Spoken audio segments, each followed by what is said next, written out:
On April 8th, 2024, the world looked up in awe as a total solar eclipse swept across North America. However, that wasn't the last eclipse of the year.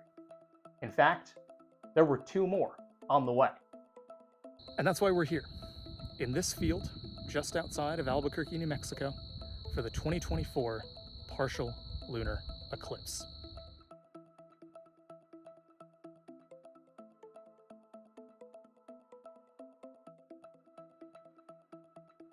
The moon rose at 7:08 p.m., with the penumbral portion of the eclipse already in progress. This can be seen in these maps, detailing the eclipse as it progressed around the world, visible from the Americas, the Atlantic, and portions of Europe and Africa. Where we were, in New Mexico, the eclipse began at moonrise, which ordinarily wouldn't be too big of an issue, except for the fact that today, in a state where it's cloudy maybe 30% of the time, the eclipse was blocked by low clouds on the horizon for the first half hour or so after sunset. This made it so that the moon was going in and out of cloud cover during the eclipse, which made the time lapse a bit harder but not impossible to get, as we can see from these time lapses shown here.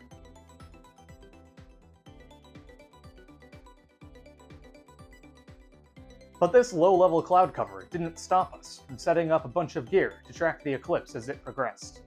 Between those of us there, we had 2 telescopes, a camera, and a number of cell phones to track the moon as the night wore on.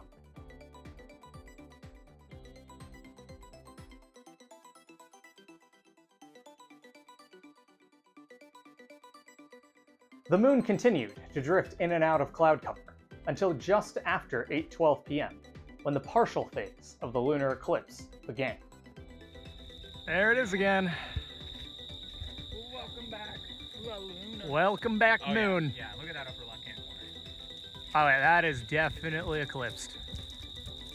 That's pretty cool. You can see that with the naked eye. Yeah, and like you can now start to see Earth's umbra on it. Similar to a partial solar eclipse, a partial lunar eclipse can last for quite a while, with this one lasting for 63 minutes. A time-lapse of it is shown here, and is also linked in full in the cards above.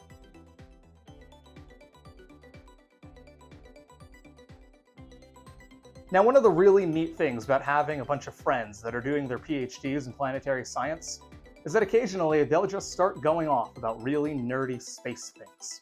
Take this exchange, for example. For the record, I didn't prompt Quentin to say any of this. He just started talking. Enjoy. Then you've got Mare Tranquillitatis and Mare Serenitatis, both landing sites of 11 and 17. A lot of the, since this is like the equator of the moon, a lot of the Apollo landing sites are kind of all in this area. And of course you can see inside Oceanus Procellarum there's something called the Copernicus crater.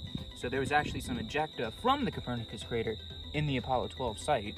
It was pretty cool what the Apollo program was set out to do, and they definitely had the right idea for a place that they had never been to. The partial eclipse continued until 9:15 p.m., when the moon transitioned out of the umbral shadow of Earth. The penumbral portion of the eclipse lasted for another hour and 32 minutes, finally ending at 10:47 p.m. local time. Of course, this partial eclipse is just a precursor to the annular solar eclipse happening on October 2nd, 2024, and to the total lunar and partial solar eclipses in March of 2025.